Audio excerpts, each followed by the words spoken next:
Hi everybody, or welcome back to a new video. Today I'm doing one that may be slightly controversial. I'm going to be talking about what I think are some highly overrated makeup products.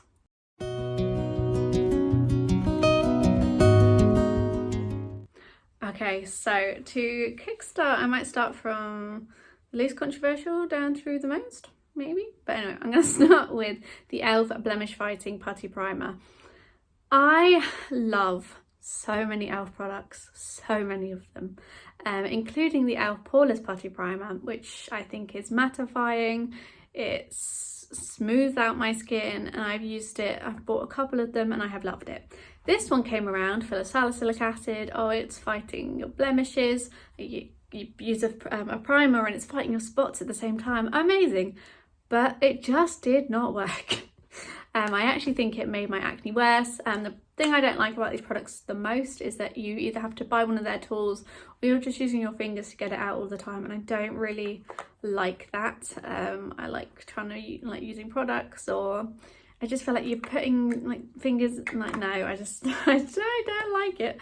I like just being able to squirt out some primer and just get it on my face. This, I just feel like it's probably trapping lots of things you don't really want to be putting on your face again.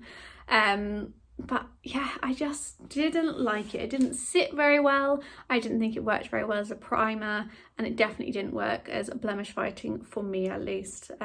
So although it seems like a dream team of a primer and salicylic acid, it just did not hit the nail on the head for me, I'm afraid. The next thing, again, is an e.l.f. product, which I'm surprised that there are two of them in here, but it is the e.l.f. Hydrating Camo Concealer in Satin Finish. I saw so many people sort of this time last year, towards Christmas last year, raving about this, and I could not wait to try it. But it turns out I should have done because it's been quite disappointing. I think I got it in slightly the wrong shade, which is my bad. But I have no desire to buy one in the right shade, to be honest with you. And it might also be to do with the fact that I bought the hydrating one and not just the normal one, but it doesn't sit on my skin. It doesn't set, no matter how many setting powder I use, it just doesn't. I wear glasses, it gets all over the inside of my glasses, and I just really don't like it. I don't like how big the brush is. I feel like it gets everywhere. It just puts too much of the concealer on your face, and you don't need very much of it because it is quite liquidy and it just goes everywhere. You can't control where it's placed, and it is just really not a product that I liked or would rebuy. I could possibly be convinced to buy not the hydrating one. I feel like that could be the problem. My skin just doesn't need that, and it needed the one that would just sit a little bit better, but not one of my favourites, I have to say. The next one is the Maybelline Sky High mascara. Now, I've spoken to you guys about this about a couple of times, but how amazing it is at lengthening lashes, and it does an absolutely incredible job with that. But I already have quite long lashes, but I don't have very many of them, so I need volumizing. So this I don't like because of that. And it's not that I don't like it, I just can't use it by itself. If I use this, I have to use one of my other ones at the same time, whether it's the Maybelline Colossal one or the Rimmel one that I've just been using, that the name of it's just gone out of my head, but I don't like using this by itself. I really tried to absolutely love it because everybody did. And it was the viral mascara of last year. It was everywhere. It won so many beauty awards, and you couldn't sort of watch a YouTube video without this advert coming up. But yeah, for me, it just wasn't, it's not the one. It is not this mascara for me. I don't tend to like these brushes either. I like the thicker ones with the longer bristles so that I can get more volume and length at the same time, and this just does not give me what I want. So although lots of people love it, I do not. The next thing I'm going to talk about is the Laura Mercier setting powder. Again, this is something that I have seen so many beauty people on YouTube using for years and years and years. It's always been quite expensive, and I never really wanted to buy it or felt like I could. When I went to Sephora, my very first time in Sephora earlier this year when I was visiting my sister in LA, I got this as a present, or it was one of their free gifts. It was a set of Laura Mercier stuff, and it's good. It's a setting powder. it's good. It does what it says, and to be honest, yeah, it's good, but it is no better than my Revolution one. I have a Revolution translucent setting powder that I actually prefer to this. Yes, this is good, but I don't think it's worth the price when you compare it to something like the Revolution one, which is about £5.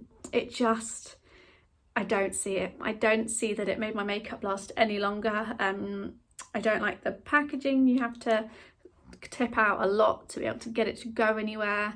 And yeah, it just is not my favourite, and I'm glad that I have never actually spent the money to buy it, and I don't think I ever will. It did not win me over.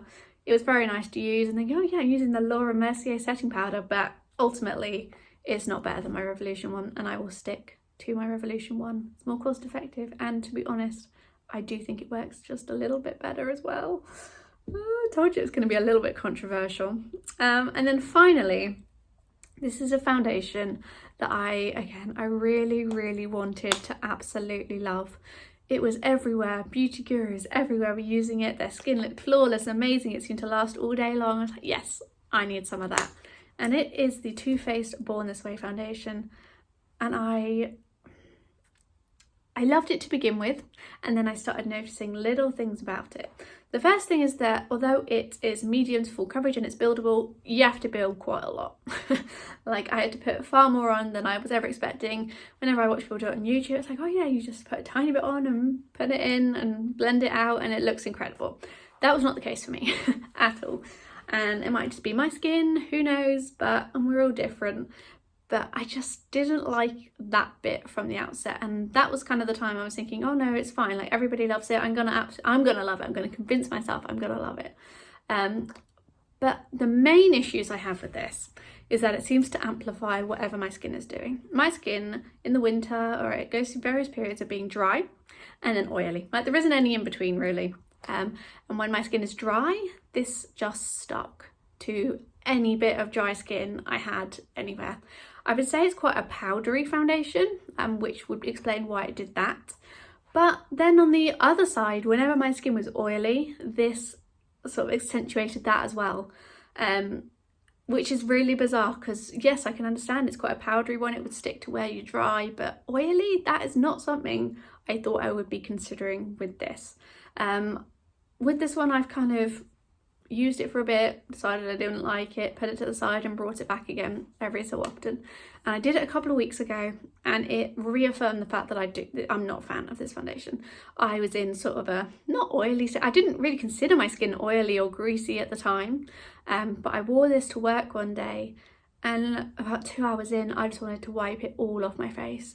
It was oily, I felt disgusting. I could not wait to get home to take my foundation off, which I think is an absolutely horrendous feeling. It just didn't set. I used settings like I did my normal routine with setting powder, and it just did not work. And I'll say this like I say about skincare, like, just because something works for somebody else doesn't mean it will work for you. We all have different skin, we all go through different things at different times, but yeah, lots of foundations do work for everybody. Like, there are lots of universal foundations out there, but this one, it's just, I don't think one of them. There's a video coming out on my channel soon, keep an eye out for it, where I am doing the oil test on all of my foundations, and a little bit of a heads up, this does terribly, which actually, as I say, I was expecting it to, because it made my skin so dry when I first started using it, I wasn't expecting it to be oily at all, but it is gross, quite frankly.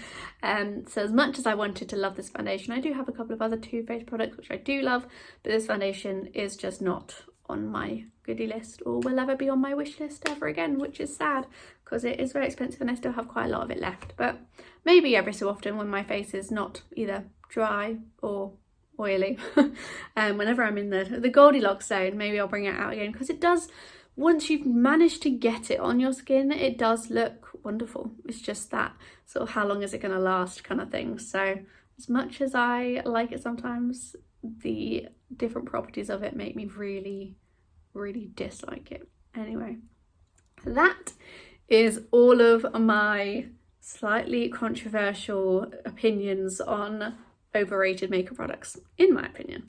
I hope you've enjoyed watching. If you kind of have used any of these and have similar thoughts or completely disagree with me, I would love to hear from you, so please comment down below, hit the thumbs up button if you liked it, and subscribe, because I would absolutely love to have you here, and I will see you guys next time. Bye.